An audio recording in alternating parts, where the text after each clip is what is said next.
ಜಾರುವ ಕಣ್ಣೀರಿನ ಹನಿಯು ಭಾರವಿಲ್ಲದಿರಬಹುದು, ಆದರೆ ಅದರಲ್ಲಿ ಅಡಗಿರುವ ನೋವು ಸಾಕಷ್ಟು ಭಾರವಿರುತ್ತದೆ. ಯಾರು ಏನು ಯೋಚನೆ ರೂಪಿಸಿಕೊಂಡಿದ್ದರೂ ಅಂತಿಮ ನಿರ್ಧಾರ ಮಾತ್ರ ಆ ಪರಮಾತ್ಮನದ್ದೇ ಆಗಿರುತ್ತೆ. ಜಗತ್ತಿನಲ್ಲಿ ಎಂಥವರೇ ಆಗಲಿ, ರೋಗ, ದುಃಖ, ಮುಪ್ಪು ಮತ್ತು ಸಾವು ಈ ನಾಲ್ಕರಿಂದ ತಪ್ಪಿಸಿಕೊಳ್ಳಲು ಯಾರಿಗೂ ಸಾಧ್ಯವಿಲ್ಲ. ಇದು ತತ್ವಜ್ಞಾನವಲ್ಲ, ಪ್ರಕೃತಿಯ ಸತ್ಯ. ಸತ್ಯವನ್ನು ಅರಿತವರು ದುರಾಸೆಗಳಾಗುವುದಿಲ್ಲ, ದುರಹಂಕಾರಿಗಳಾಗುವುದಿಲ್ಲ, ಸ್ವಾರ್ಥಿಗಳೂ ಆಗುವುದಿಲ್ಲ, ಕ್ರೂರಿಗಳಾಗುವುದಿಲ್ಲ ಮತ್ತು ಕ್ರೋಧದಿಂದ ಯಾರನ್ನು ಯಾರು ದ್ವೇಷಿಸುವುದೂ ಇಲ್ಲ. ಬಯಸಿದ್ದನ್ನು ಪಡೆಯಬೇಕೆನ್ನುವ ಹಠ ಇರಬೇಕು, ಆದರೆ ಮತ್ತೊಬ್ಬರಿಂದ ಕಿತ್ತುಕೊಂಡು ಬದುಕುವ ಚಟ ಇರಬಾರದು. ಬದುಕಿನಲ್ಲಿ ಹಠ ಇರಲಿ, ಆದರೆ ಯಾರನ್ನು ತುಳಿದು ಬದುಕುವ ಮನಸ್ಥಿತಿ ಬೇಡ. ಸ್ನೇಹ, ಸೌಜನ್ಯದಿಂದ ಮನುಷ್ಯನನ್ನು ಗೆಲ್ಲಬಹುದೇ ಹೊರತು ಬರಿಯ ಶಕ್ತಿಯಿಂದಲ್ಲ. ತೆರೆದ ಮನಸ್ಸಿನಿಂದ ಎಲ್ಲವನ್ನೂ ಕೇಳಿಸಿಕೊಳ್ಳಬೇಕು. ನಮಗೆ ಅಗತ್ಯವೆನಿಸಿದ್ದನ್ನು ಮಾತ್ರ ಉಳಿಸಿಕೊಳ್ಳಬೇಕು. ಯಾರನ್ನೇ ಆದರೂ ಪರೀಕ್ಷಿಸದೆ ನಂಬಬಾರದು, ನಂಬಿದ ಮೇಲೆ ಪರೀಕ್ಷಿಸಬಾರದು. ನಿನ್ನೆಯ ನೆನಪಲ್ಲಿ ಇಂದು ಜೀವಿಸಿದರೂ ನಾಳೆಯ ಭರವಸೆಗಾಗಿ ಪ್ರಶ್ನೆ ಕೇಳುವುದನ್ನು ನಿಲ್ಲಿಸಬಾರದು. ಬದುಕು ಎಂಬುದು ಹತ್ತಿ ಇದ್ದಂತೆ, ಅದನ್ನು ಸಂತೋಷವೆಂಬ ಗಾಳಿಯಲ್ಲಿ ಊದಿ, ಆದರೆ ಅದನ್ನು ದುಃಖವೆಂಬ ನೀರಿನಲ್ಲಿ ಅದ್ದಬೇಡಿ. ನಾಳೆಯೇ ಸಾಯಬಹುದೆಂಬಂತೆ ಜೀವಿಸು, ಯಾವಾಗಲೂ ಜೀವಿಸುತ್ತೇನೆ ಎಂಬಂತೆ ಕಲಿಕೆಯನ್ನು ಮಾಡು. ಶಕ್ತಿಯ ಜೀವನ, ದೌರ್ಬಲ್ಯವೇ ಮರಣ. ನಕಾರಾತ್ಮಕ ಆಲೋಚನೆಗಳು ಮನುಷ್ಯನನ್ನು ಬಲಹೀನಗೊಳಿಸುತ್ತದೆ. ಮನುಷ್ಯ ಉರಿಯುವ ದೀಪದಂತೆ, ಆಸಕ್ತಿ ಅದಕ್ಕೆ ಹಾಕುವ ಎಣ್ಣೆಯಂತೆ.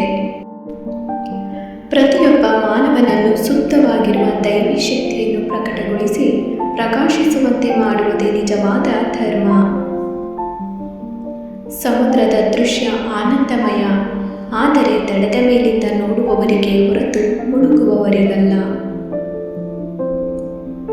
ನಮ್ಮಲ್ಲಿ ನಮಗೆ ಶ್ರದ್ಧೆ ಇರಲಿ, ಸಕಲ ಶಕ್ತಿಯು ಅಡಗಿದೆ ನಮ್ಮಲ್ಲಿ. ಇದನ್ನರಿತು ಭಾವಿಸುತ್ತಾ ಆ ಶಕ್ತಿಯನ್ನು ಪ್ರಕಟಗೊಳಿಸಿಕೊಳ್ಳಿರಿ. ನಮ್ಮ ವ್ಯಕ್ತಿತ್ವದಲ್ಲಿ ಹೇಳಿಕೊಳ್ಳಿ. ಇತರರಿಗೆ ಕೇಡು ಬಗೆಯಬೇಡಿ, ಇತರರ ಮೇಲೆ ಕಾಲು ಇಡಬೇಡಿ. ನಮ್ಮ ಕೈಲಾದಷ್ಟು ಇತರರಿಗೆ ಹಿತವನ್ನೇ ಮಾಡಿರಿ. ಸಾಧ್ಯವಾದಷ್ಟು ಒಳ್ಳೆಯ ಕೆಲಸಗಳಲ್ಲಿ ತೊಡಗಿ. ಪ್ರೀತಿಸುವವರನ್ನು ಪಡೆಯುವುದು ಕಠಿಣ, ಅದಕ್ಕೂ ಕಠಿಣವೆಂದರೆ ಕೆಡದಂತೆ ಪ್ರೀತಿಯನ್ನು ಕಾಯ್ದುಕೊಂಡು ಹೋಗುವುದು. ಪ್ರೇಮ ಬೆಂಕಿಯು ಎಲ್ಲವನ್ನೂ ಪವಿತ್ರವಾಗಿಸುತ್ತದೆ. ಶಕ್ತಿ ಇರುವುದು ಸಾಧು ಸ್ವಭಾವದಲ್ಲಿ ಹಾಗೂ ಚಾರಿತ್ರ್ಯ ಶುದ್ಧಿಯಲ್ಲಿ.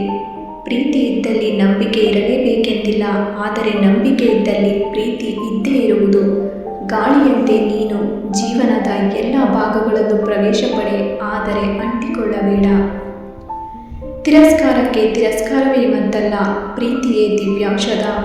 ನಿಮ್ಮ ಹಾದಿಯಲ್ಲಿ ಮುಳ್ಳು ಚೆಲ್ಲಿದವರ ಹಾದಿಯಲ್ಲಿ ಹೂವು ಚೆಲ್ಲಿ.